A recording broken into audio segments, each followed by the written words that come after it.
హల్లెలూయా. దేవునికి స్తోత్రం. మీకు అందరికీ కూడా నా యొక్క శుభాభివందనాలు తెలియజేస్తున్నాను.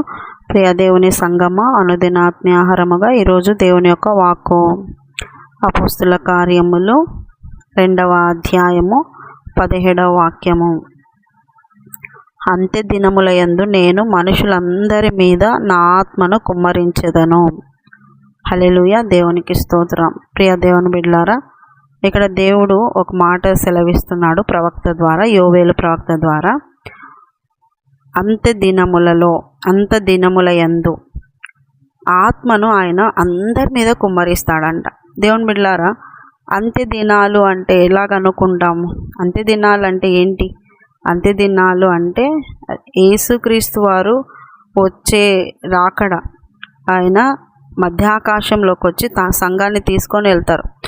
ఆయన వచ్చే ఆ యొక్క 2వ రాకడ దినాలను, ఆ వచ్చే దినాలు ఎలా ఉంటాయని అంటే, నోవాహు దినాలు, లోతు దినాలు ఎట్లుండేనో అలాగుంటాయి. ఆ దినాలని ఏమనేటోళ్ళు అంటే అంత్య దినములు. ఎందుకంటే నోవాహు దినాల్లో, లోతు దినాల్లో ఉన్నటువంటి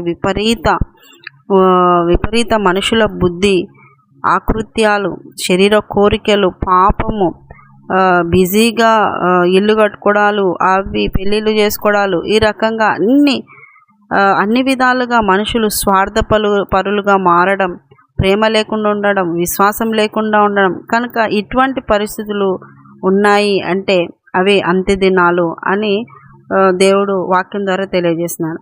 అయితే ఈ అంత్య దినాలలో దేవుడు అంటున్నాడు, అందరి మీద ఆత్మను కుమ్మరిస్తాను.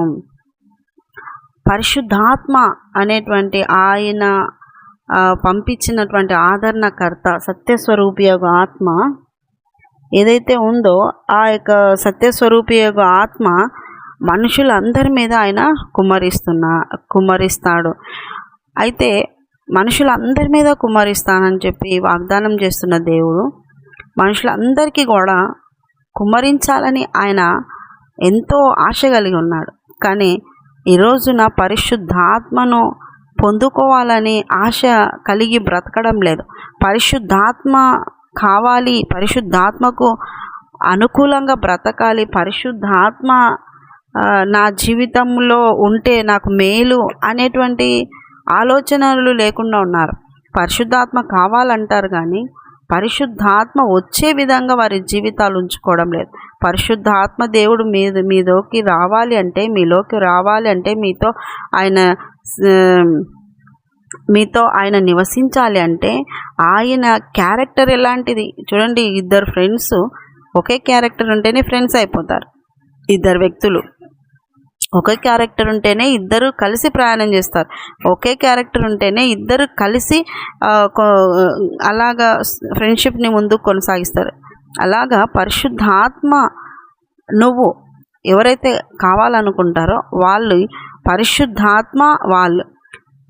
పరిశుద్ధాత్మ క్యారెక్టరు ఆ వ్యక్తికి, కోరుకునే వ్యక్తికి కలిగి ఉండాలి.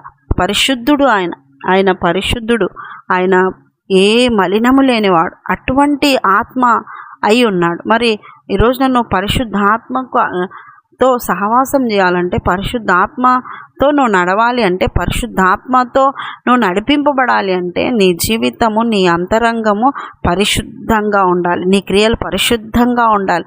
అప్పుడు ఆ పరిశుద్ధాత్మ మీ పైకొచ్చి, మీలోకొచ్చి, మీతో ఉండి నడిపించి నివసిస్తారు. గొప్ప దేవుడు, సజీవుడు యేసుక్రీస్తు వారు ఇప్పటికీ కూడా ఉన్నవాడు, అనువాడు. ఆయన నిన్న నేడు ఏకరీతిగా ఉన్నవాడు. ఆయన ఆత్మ మన మధ్యలో ఎప్పుడు కూడా సంచరిస్తూ ఉంటుంది. ఎవరి మధ్యలో? పరిశుద్ధమైనటువంటి బ్రతుకు కలిగిన వాళ్ళు.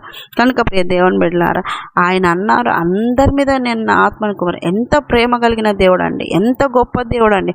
ఆయన అందరూ కూడా ఆత్మతో నింపబడాలని ఆశ కలిగి ఉన్నాడు. పరిశుద్ధాత్మను ఇయ్యాలని అడుగుడి మీకు ఇవ్వబడును. అడుగు ప్రతి వారికి కూడా ఆయన ఆత్మను అనుగ్రహించేవాడు ఉన్నాడు. అడుగువారికి, అడుగుతున్నావను అడుగుడి మీకు ఇవ్వబడిన ఆ వాగ్దానము ఏ రకంగా తీసుకొని వెళ్తున్నారంటే, అడుగుడి మీకు ఇవ్వబడినంటే నేను ఫలానా వ్యక్తిని కోరుకుంటున్నాను, ఫలానా వ్యక్తిని ఇష్టపడుతున్నాను, ఆ వ్యక్తే నాకు కావాలి, ఆవిడే నాకు కావాలి అంటూ అటువంటి ఈ వాగ్దానాన్ని బట్టి అడుగుడు మీకు ఇవ్వమన్నా అన్నావు కదా ప్రభువా, ఆ వ్యక్తిని నాకు జత చేయి, ఈమెను జత చేయి, ఆ కోరికలు కోరుకుంటున్నారు, అడుగుడి మీకు ఇవ్వండి అంటే. ఇంకోటి ఏంటంటే ఈ లోక రకంగా ప్రాస్పారిటీస్ కావాలని, అంటే ప్రాపర్టీస్ అయితే మీ ధనము, ఆస్తులు, అంతస్తులు, బంగారు, అవి ప్రభు అడుగుడి మీకు ఇవ్వబడను అన్న.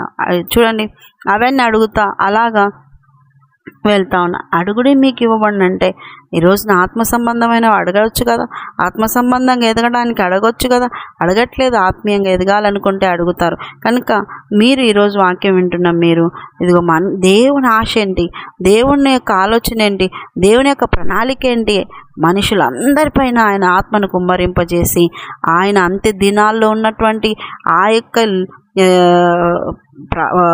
భయంకరమైన ఆ పరిస్థితులలో విడిచిపెట్టబడు వారు కాకుండా ఎత్తబడేవారుగా ఉండాలని ఆ ఆత్మ సహాయం చేస్తారని, ఆ ఆత్మతోనే మనము ఆయన దగ్గరికి వెళ్తామని ఆయన కోరుకొని అందరికీ కూడా ఆత్మని ఇవ్వాలని ఆశ కలిగి ఉన్నారు. ఈరోజు నన్ను వింటున్న నీవు కూడా ఈ రోజున విన్న తర్వాత నువ్వు ఈ లోక సంబంధమైనవి ఏవి కోరుకోకుండా నీ ఆత్మను నాకు దయచే ప్రభువా, నా మీద నీ ఆత్మను కుమ్మరించు ప్రభువా.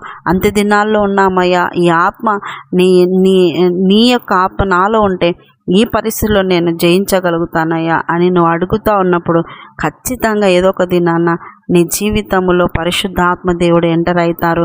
నీ యొక్క అంతరంగం కూడా శుద్ధి చేయబడుతూ దేవునికి సమీపం అవుతావు. కనుక జాగ్రత్తగా దేవుని యొక్క వాక్యంను ఎలా వాడుకోవాలో, ఎలా అన్వయించుకోవాలనో, అర్థం చేసుకోవాలనో మీరు తెలుసుకోవాలి. అది కూడా పరిశుద్ధాత్మ మీతో ఉంటే అది కూడా మీకు అర్థమవుతుంది. కనుక ప్రియ దేవుని బిడ్డలారా, ఆయన కుమ్మరించే ఆ ఆత్మను నువ్వు కూడా పొందుకో. ఈ రోజున అడిగి ఆత్మను పొందుకొని దేవునికి సమీపంగా బ్రతుకు. అట్టి కృప మీకు అందరికీ కలుగునుగాక. ఆమె చిన్న ప్రార్థన చేసుకుని, యేసయ్యా నీకు వందనాలు. విన్నవారిని దీవించండి, నీ ఆత్మతో నింపండి, కుమ్మరింపజేయండి తండ్రి. నీ ఆత్మను ప్రభువా నీ సహాయం దయచేయమని ప్రార్థిస్తున్నాను. యేసయ్యా అడుగు వారికి అందరికీ దయచాల్సిందిగా ప్రార్థిస్తూ యేసు పరిశుద్ధ నామములో అడుగుతున్నాం మా తండ్రి. Amen, amen, amen. యేసు రక్తమే జయం, సిలువ రక్తమే జయం. ప్రవేశ నామానికి సంపూర్ణ విజయం కలుగునుగాక. Amen, amen, amen. Good morning, praise Lord. దేవుడు మళ్ళీ దీవించునుగాక. ఆమెన్.